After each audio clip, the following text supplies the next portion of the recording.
Is Shannon from Blind Melon. Hi, thanks for coming in. How you doing? I'm recuperating. You're recuperating? Yeah. Why is that?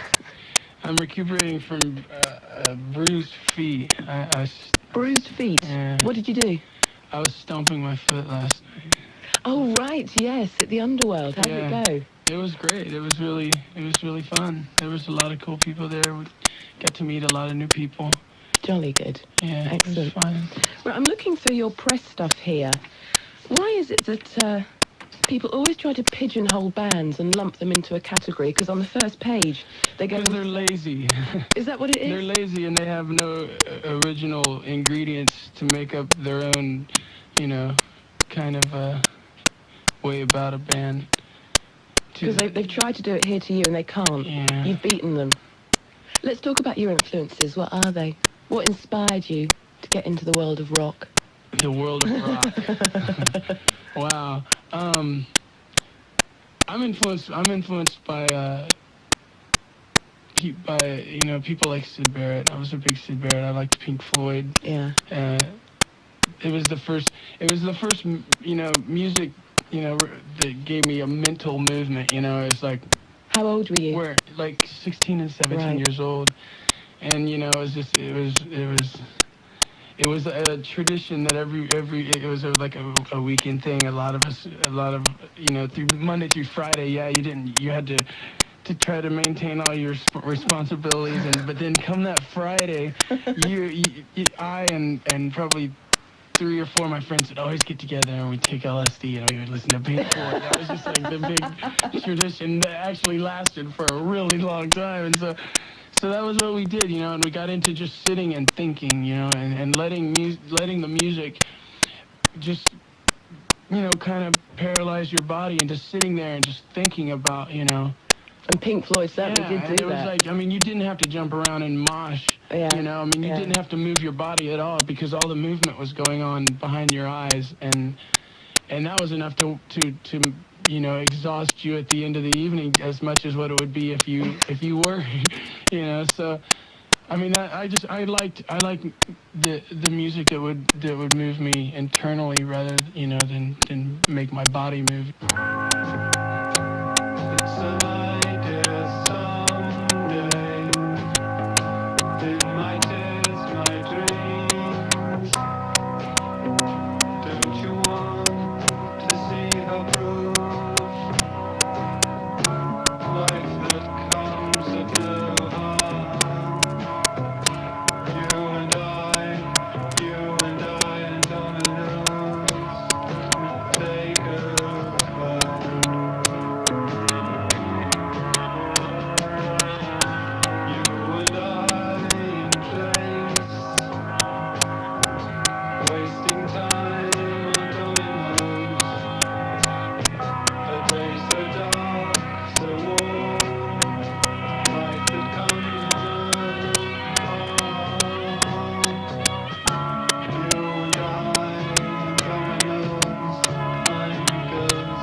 so important to people? Why is it, do you think, at that age? I think it's just a good way to therapeutically bleed yourself, you know, and through music, it's like it's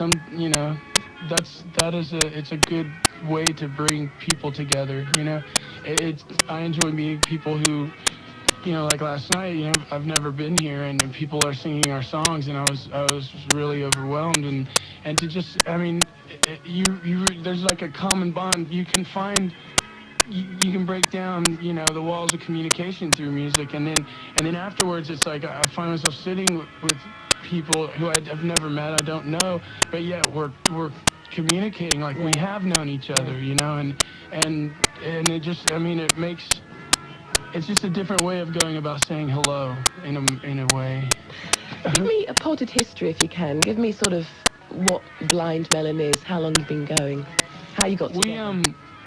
Well, we're all geographically, we're from different parts of the United States, and in like late '89, early 1990, I moved to LA, and Rogers and Brad, the guitar player and bass player, they moved to LA.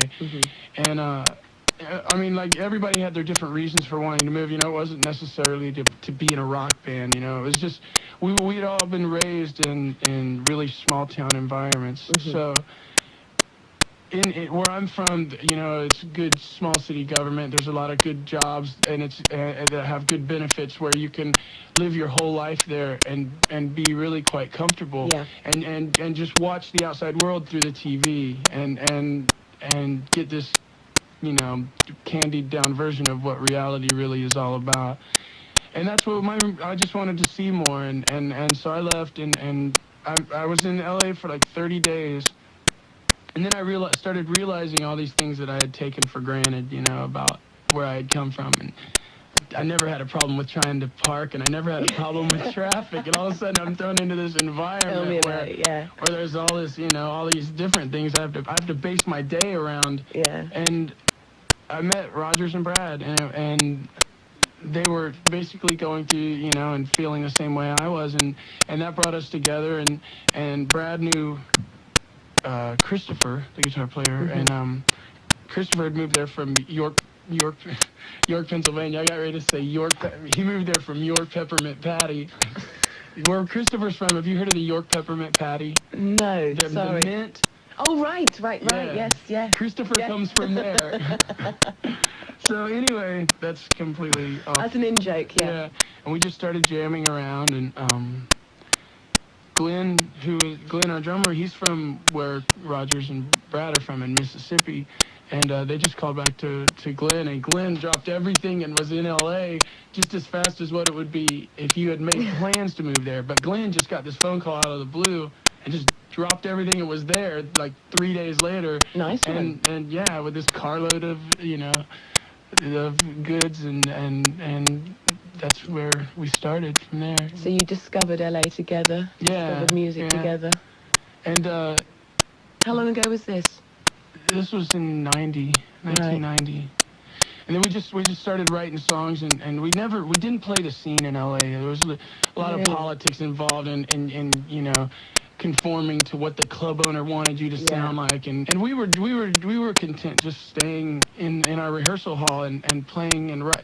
You know, where we rehearsed at, it was this place called Downtown Rehearsal Hall, and there's like 150 rooms in this building, and all of our friends that we ran around with were in bands that were rehearsing in this place. So on any given night when we were rehearsing, people would stop by our rehearsal hall, and that was just, I mean, we had more fun playing to them, and just as much fun playing to them as what we would have if we were to play any of the big clubs in LA. Right. So, I mean, and then, you know, we recorded, we had all our recording equipment down there. We recorded like 4-track demos all the time to let friends and people know, you know, send our family who's wondering what the hell's going on with their kids. We'd send tapes back home. Nice one. And we were happy doing that. And then the tape, you know, kind of filtered around, and you know, it was nice.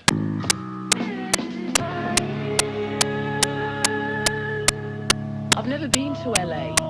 Do you like it there? Are you happy living there? I grew up as a human being. I grew from LA because really, Yeah, because I had been, you know, where I was raised, you don't really have to worry about too much. Yeah. You know, I mean, you just, you know, the art of survival is definitely alive and well in LA, and I mean, you know, it makes you a stronger person. It makes you a harder person, but you know, at the same time, it makes you. I mean, you realize what, you know, what being in a cold environment, what you're going to get from it, you know, and it made me grow as a human being, you know. I mean, I just been happy, you know, you have to spend half your time looking over your shoulder, you know, because you don't know what's behind you, and as bad as that seems, it can also be a good thing, you know. You just flip the coin over and go, what am I learning from this? And you're learning something, you know, and self-preservation. I learned how to honk my horn a lot. Do you? Yeah. I go back home, and honking your horn in Indiana is like basically asking someone if they want to fight. Oh, really? Yeah, I mean, that's how... You don't want to be doing that, then. And then it's like, I'm whenever I'm back home, I'm like, turn on the radio. I'll go make that much noise going, and I'll immediately rail off into the radio. Right, let's talk about this weekend. It's a big weekend for us in the UK. Guns N' Roses hitting Milton Keynes, Saturday and Sunday. Blind Melon supporting. I mean, that's pretty cool, isn't it? How did that happen? Who gave you the call? Was Axel on the phone? Yeah, Axel saying, hi guys, me. come along. Actually, him and I were doing a bet-in, and Not. No, we did some dates in Mexico and all that, and everything went well, and so they invited us here. And it's your first time in the UK, and you're playing Milton Keynes, which is about, I don't know what the capacity is, what, 50,000? It's a little bit bigger than the Underworld, I think. I think it is, isn't it? Yeah. Now, is this going to be your biggest gig to date? Yeah, as a matter of fact, it is. Scary. Yeah, it's different, you know, I mean, there's a lot of intimacy lost, you know, 10 feet up and 20 feet away, but it's fun to step into that light every now and then. It's something I don't know if I could get used to. Me personally, I definitely admire people who can play to that type of environment, you know, and the size of that stage as well. You can run around a lot. My feet are gonna have to heal. Exactly. Well, look, it's going to be a killer at the weekend. Yeah, I'm looking forward. Lots of luck. Give them hell at Milton Keynes. I'm gonna give them hell. And when you're as big as Guns N' Roses, please come back and talk to me. Shannon, thanks a lot for coming in. They don't even really talk to me, so don't feel bad. Oh, that's all right. I feel a whole lot better now. Cheers. Okay, thank you.